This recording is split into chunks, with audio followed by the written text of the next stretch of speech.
Hello friends, property लेन then .com channel पे मैं भूपेंद्र सिवाग आपका वेलकम करता हूँ।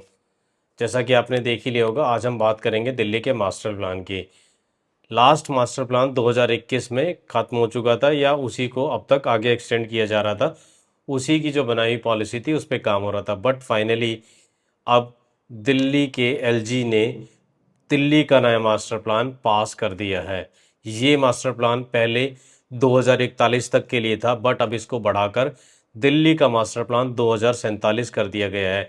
इसके पीछे भी एक वजह है, वो जान लेते हैं। दरअसल इस टाइम जो सेंट्रल गवर्नमेंट है, जिस पार्टी की सरकार है बीजेपी की, उनका एक मिशन है 2047 तक इंडिया को डेवलप बनाना। तो उसी मिशन के साथ इसको अलाइन करके दिल्ली के मास्टर प्लान को भी 2047 तक कर दिया गया है। अब वो कितना डेवलप होगा नहीं होगा, वो 2047 तक आपको उसका वेट करना पड़ेगा। फिलहाल हम मास्टर प्लान की ही बात करते हैं। मास्टर प्लान के लिए मीटिंग हुई एलजी डीडीए के ऑफिशियल्स और दिल्ली की जितनी दूसरी अथॉरिटीज़ हैं, उन्होंने उसको पास करके भेजा है नोटिफिकेशन के लिए अर्बन डेवलपमेंट मिनिस्ट्री के पास। इससे 6 महीने पहले भी एक बार इसको भेजा गया था, बट उस टाइम पर इसका नाम था दिल्ली मास्टर प्लान 2041। इस बार ये 2047 हो चुका है।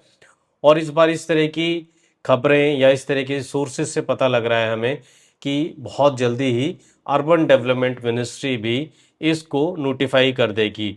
जब तक ये नोटिफाई नहीं हो जाता तब तक ये सारी चीज़ें जो आज हम आपको आगे बताएंगे, ये प्रपोजल्स हैं। नोटिफिकेशन जारी होने के बाद ही ये ऑफिशियल डॉक्यूमेंट माना जाएगा, क्योंकि ये एक गजट नोटिफिकेशन होता है, सरकार के रिकॉर्ड से ये नोटिफिकेशन निकलता है। तो इसलिए आज हम अपना वीडियो बहुत शॉर्ट रखेंगे और जो मोटी मोटी सी चीज़ें निकल कर सामने आई हैं उनके बारे में बात करेंगे और डिटेल में, क्योंकि आने वाले 20 साल का ये मास्टर प्लान है दिल्ली का। और पिछले 18-20 साल में दिल्ली 40 साल पीछे चली गई है, और दिल्ली के आसपास के गुड़गांव जैसे शहर, नोएडा जैसे शहर, फरीदाबाद जैसे शहर, गाजियाबाद जैसे शहर बहुत आगे निकल चुके हैं रियल एस्टेट के मामले में और इंफ्रा के मामले में। तो अब दिल्ली जो इतनी पिछड़ी है, उस पिछड़ेपन को दूर करने के लिए ये मास्टर प्लान लाया गया है। कितना कारगर होगा नहीं होगा उस पे आगे बात करेंगे। मैं भी अपने आप को बहुत ज़्यादा एक्सपर्ट नहीं मानता दिल्ली के मास्टर प्लान को लेकर, तो इसलिए मैं बहुत जल्द आपके लिए, जिन लोगों ने पिछले 20 साल 30 साल दिल्ली पर, दिल्ली की पॉलिसी पर, पॉलिसी वॉच पर, दिल्ली के मास्टर प्लान पर काम किया है, उनके साथ मिलकर मैं आपके लिए एक्सपर्ट के वीडियोस लेकर आने वाला हूं। तो आपको पूरी की पूरी नॉलेज मिलेगी। ये आप वीडियो इंडिया के किसी भी कोने से देख रहे हो, आपके लिए दिल्ली के मास्टर प्लान को जानना बहुत ज़रूरी है, क्योंकि पूरे इंडिया में कहीं भी आप रहते हो, सबका मन तो करता है दिल्ली में एक आशियाना तो अपना होना चाहिए। आज जो गुड़गांव और नोएडा और फरीदाबाद और गाज़ियाबाद जैसे शहर डेवलप हुए हैं, या वहाँ पर इस तरह का रियल एस्टेट चमका है, वो ज़्यादातर उसकी वजह दिल्ली है, क्योंकि दिल्ली में उस तरह की कोई नए लॉन्चेस नहीं आए, नई उस तरह की डेवलपमेंट नहीं हुई, तो वो लोग निकल कर इन शहरों में चले गए। आज भी मेरी कई लोगों से ऐसे बात होती है जो कहते हैं कि मन तो हमारा दिल्ली में ही लगता है, बेशक हम दिल्ली छोड़कर आ गए। तो दिल्ली में अगर गुड़गांव नोएडा जैसी चीज़ें आने लगेंगी तो मुझे लगता है कि ये रिवर्स माइग्रेशन आने वाले दिनों में आपको देखने को मिल सकता है। खैर, ये फ्यूचर की बातें हैं। आज मास्टर प्लान में क्या क्या बात हुई है, क्या क्या चीज़ें आ सकती हैं, उन पे बात कर लेते हैं। सबसे पहले बाहरी दिल्ली का जो एरिया है, जो रूरल दिल्ली है, उसको इस मास्टर प्लान का सबसे ज़्यादा फ़ायदा होगा। वहाँ पर जो हज़ारों हज़ार एकड़ ज़मीन है वो डेवलपमेंट के लिए आ जाएगी गवर्नमेंट के प्रीव्यू में। वहाँ पर पहले से ही बहुत सारे लैंड पूलिंग पॉलिसी में सेक्टर कट रहे हैं, सेक्टर बन रहे हैं।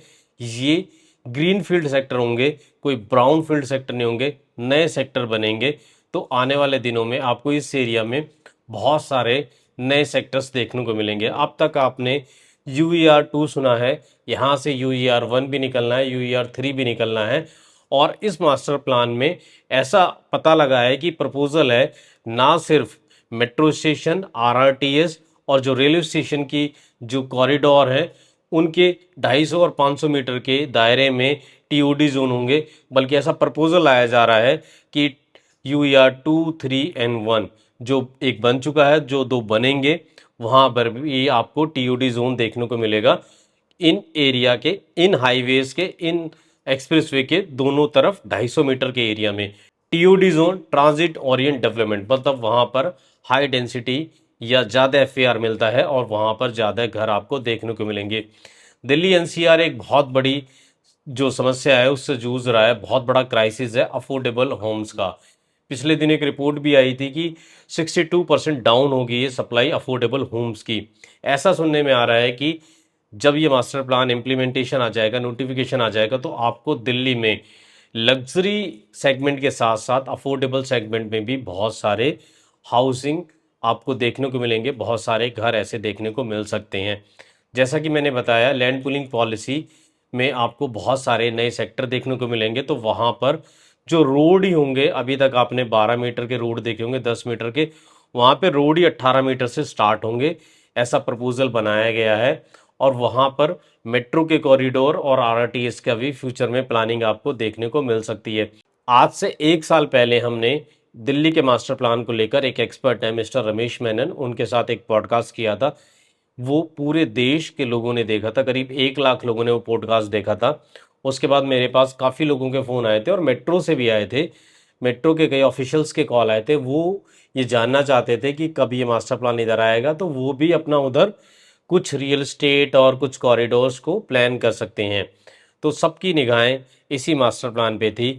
एक और मास्टर प्लान को लेकर एक और बड़ी चीज़ कही गई है कि जो डीडीए के पुराने 50 साल पुराने मकान बने हुए हैं, जो दो दो मंजिल के हैं, उनका रीडेवलपमेंट किया जा सकेगा। और साथ में जो सीजीएस सोसाइटीज़ हैं, ग्रुप हाउसिंग, वो भी आपको रीडेवलपमेंट में जाती हुई दिखाई देंगी।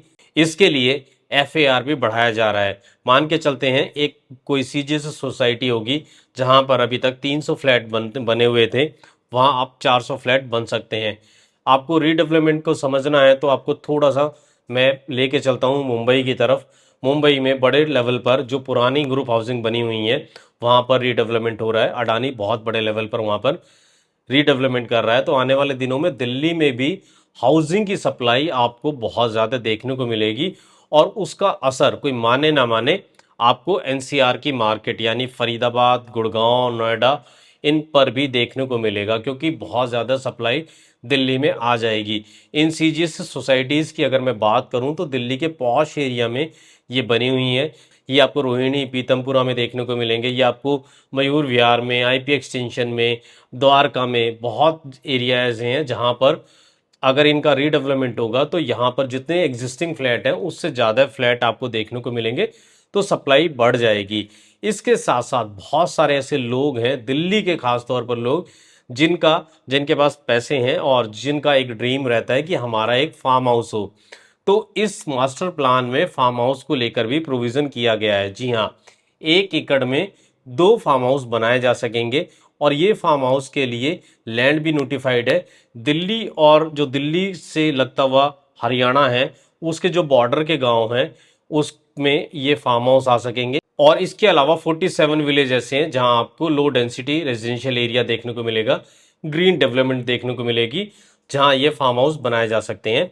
और उसके लिए शर्त यही है कि जहां आपका फार्म हाउस होगा वहां 12 मीटर, 18 मीटर या 24 मीटर की रोड होनी चाहिए। उसका पूरा क्या प्रोसेस है, किस तरह से लाइसेंस मिलेगा, कैसे अप्रूवल मिलेगा, वो एक बार मास्टर प्लान जैसे ही नोटिफाइड हो जाता है सारी चीज़ें आ जाएंगी। और मैं यहाँ पर एक चीज़ और आपको बताना चाहता हूँ, हम पिछले 1 साल से ही दिल्ली में काम कर रहे हैं। दिल्ली के मास्टर प्लान और दिल्ली के जो एरिया हैं, अलग अलग जोन हैं, वहाँ हम पूरी तरह से एक्टिव हैं। जैसे ही ये मास्टर प्लान नोटिफाइड होगा, अगर आप वहाँ पर लैंड बाय करना चाहते हैं या आपके दूसरे कोई प्लान्स हैं, कमर्शियल कुछ बाय करना चाहते हैं या फार्म हाउस को लेकर, एग्रीकल्चर लैंड्स को लेकर, उस सब के लिए हमने अपना जो 1 साल का बैकग्राउंड का काम है वो पूरा कंप्लीट करके रखा हुआ है। आपका जो भी इंटरेस्ट होगा हम उसको प्रोवाइड कराएंगे।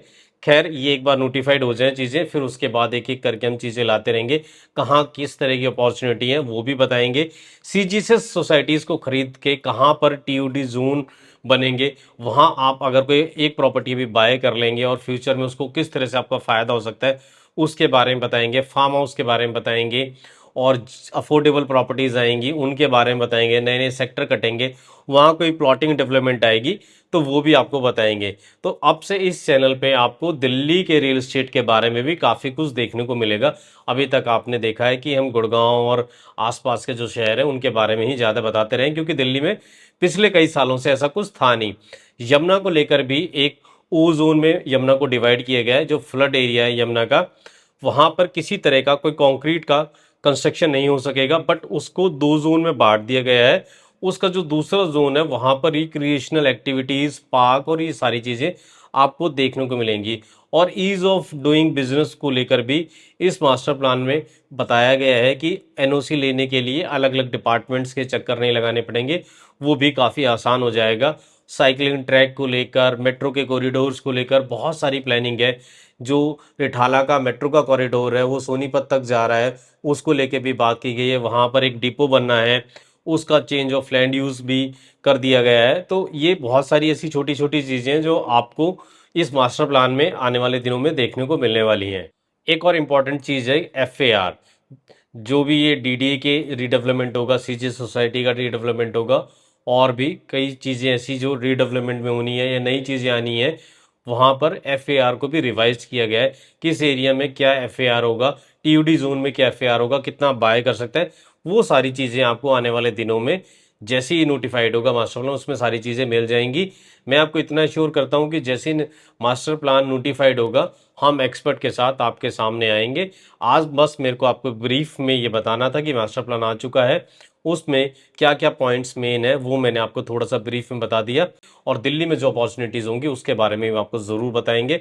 इसी के साथ हम इस वीडियो को ख़त्म कर देते हैं। जाने से पहले मेरी बस यही गुजारिश है आपसे, आप हमारे चैनल को फॉलो कर लो। आने वाले दिनों में बहुत अच्छा कंटेंट यहाँ पर देखने को मिलने वाला है। Thank you.